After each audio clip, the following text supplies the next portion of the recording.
오늘 우리가 보고 있는 말씀은 사도행전 1장 말씀입니다. 요한복음 제일 마지막 장에는 예수님이 부활하셨지만 바로 승천하지 않고 40일 동안 이 땅 가운데 머무시는 이야기로 끝을 맺었죠. 그리고 오늘 보는 사도행전 1장에서는 그 예수님께서 하늘로 승천하시는 장면으로 시작을 합니다. 특별히 오늘 본문에서 승천하시는 그 모습을 어떻게 묘사하고 있냐면 구름이 가득하여서 정확히 볼 수 없었다. 그리고 또 두 천사들이 예수님이 승천하시는 것을 보호하고 있었다. 이렇게 표현하고 있습니다. 구름이 가득하다라는 것은 구약 때부터 구름은 하나님의 임재를 상징하는 것입니다. 그러니까 굉장히 영광 가운데 승천하시는 장면이 표현되어 있는 것이죠. 뭐와 대조되냐면 예수님이 이 땅 가운데 처음 오셨을 때의 모습과는 사뭇 다르죠. 오실 때는 굉장히 비천한 모습으로, 낮은 모습으로 말구 위에 이렇게 태어나셨는데 모든 십자가를 통과하고 죄의 권세를 다 무너뜨리고 이제는 아버지 하나님께서 받으시는 너무나도 영광스러운 모습으로 승천하시는 그런 모습이 기록되어 있습니다. 예수님은 왜 승천하셨을까라고 했을 때 요한복음 14장에 주님은 미리 말씀하셨습니다. 내가 천국에 가는 것은, 하나님 나라에 가는 것은 너희의 거처를 예비하러 가노라 라고 말씀을 하셨죠. 그리고 우리 가운데 다시 오시겠다라고 약속을 하셨습니다. 이로써 예수님은 이 땅 가운데 더 이상 거하실 수가 없게 되었습니다. 그러면서 또 하나의 문제가 생겼어요. 그게 뭐냐면 그럼 제자들은 어떻게 되는가라는 거예요. 지금까지 예수님만 바라보며 예수님만 쫓았던, 예수님만 따랐던 이 제자들 이제 뭘 해야 될까요? 이끌 리더가 없으니까 굉장히 난감하고 굉장히 당황스러운 상황입니다. 바로 그때 예수님께서 승천하시기 직전에 제자들에게 일러주셨던 세 가지의 말씀이 있는데 오늘은 그 세 가지의 말씀을 우리가 함께 상고해 보기를 원합니다.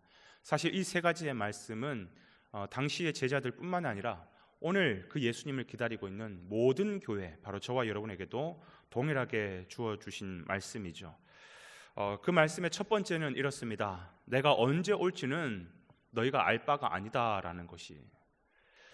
예수님의 승천 이후에 많은 사람들의 관심은 도대체 그 예수님께서 말씀하신 이 땅을 회복하겠다, 메시아로서 오겠다라는 그때가 도대체 언제일까? 이 땅에 살아가는 모든 사람들의 관심과 초점은 바로 여기일 것입니다. 그런데 주님은 분명히 말씀하시죠. 너희 알 바 아니야 라는 거예요. 주님은 왜 이것을 비밀로 붙이셨을까? 데살로니가 전서에는 주님께서 그 날이 올 때를 어떻게 묘사하고 있냐면 도적같이 온다라고 말씀하셨거든요. 도적같이 온다라는 말은 아무도 모르는 때에 찾아오시겠다라는 겁니다. 왜 그렇게 이 이야기를 비밀로 숨겨두셨냐? 너무나도 중요한 이유가 있는 것이, 그게 뭐냐면 우리의 깨어있는 믿음, 깨어있는 신앙을 위해서 주님 그렇게 말씀하신 것입니다. 주님은 우리의 믿음이 살아있는 믿음, 어느 때든지 주님 앞에 반응할 수 있는 믿음, 진짜 믿음을 우리에게 원하신다는 것입니다. 살아있는 믿음이라고 하는 것은 좋을 때만 내 믿음을 보이는 것이 아니라 내가 힘들고 어려울 때도 나는 주님만을 기다리고 있습니다. 내 눈에 보일 때도 믿지만 내 눈에 보이지 않을 때도 믿습니다. 내 상황 형편이 잘 돌아갈 때도 믿지만 내가 어렵고 힘들고 비가 오고 눈이 오는 그때도 나는 주님을 믿습니다. 그게 진짜 믿음 아닐까요? 우리의 연약함을 아시기 때문에 주님께서는 그 때와 시기를 비밀로 붙여두셨어요. 알려주는 순간 우리의 믿음은 죽어버리기 때문에. 그런데 수많은 이단들은 이걸 알고 싶어서 안달이 나죠. 그래서 성경을 억지 해석하면서까지 어느 날짜에 올 거야, 또 신천지 같은 경우는 14만 4천 명이 딱 모아지면 그때 주님 오실 거야, 그러면서 교주들이 그 때와 시기를 막 알려주면 신령하다, 이거는 뭐 예수님도 안 알려주는데 거의 예수님급이다, 막 그러면서 따라가는데 아니요. 여러분, 주님께서 우리에게 알 필요가 없다면요, 모르는 게 상책입니다. 알면 다치는 거예요. 그런가 하면 두 번째 주님께서 하시는 말씀 뭐냐 하면 내 증인이 되라 라고 말씀하시죠. 이거는 적극적으로 너희가 이렇게 살아야 돼 라는 것을 말씀해 주는 것입니다.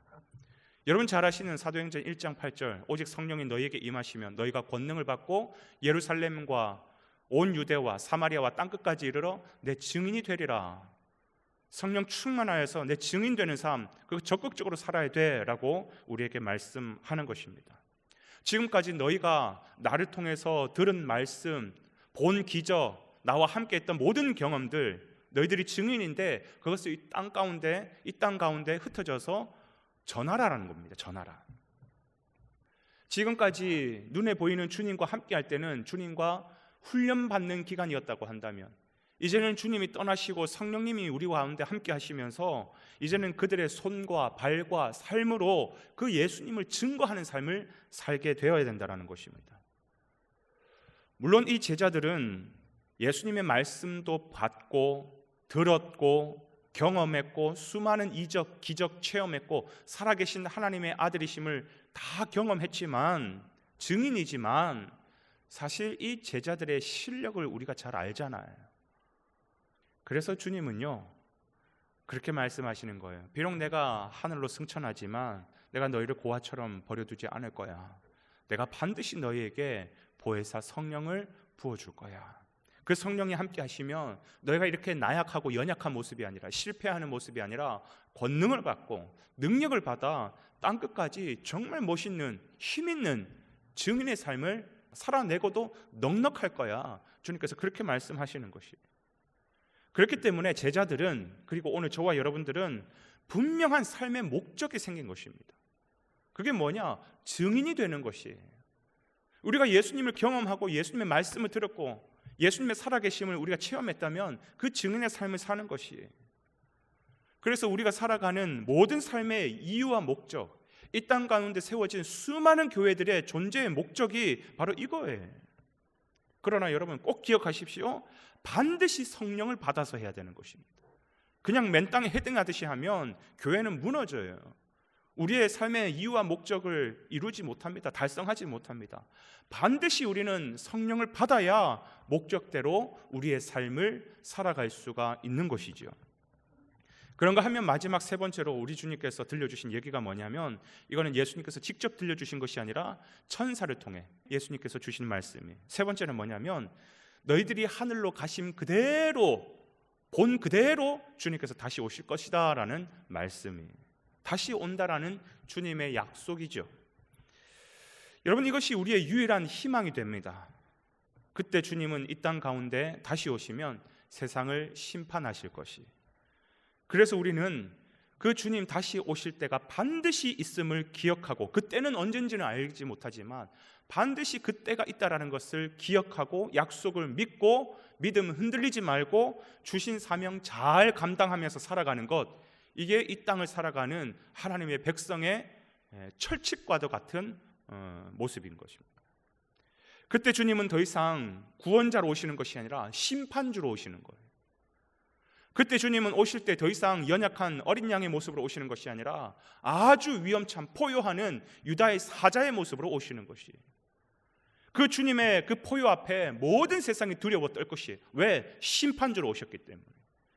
그분이 오시면 우리의 믿음대로 심판하여서 영원한 불못과 영원한 하나님 나라로 우리를 들이실 것입니다.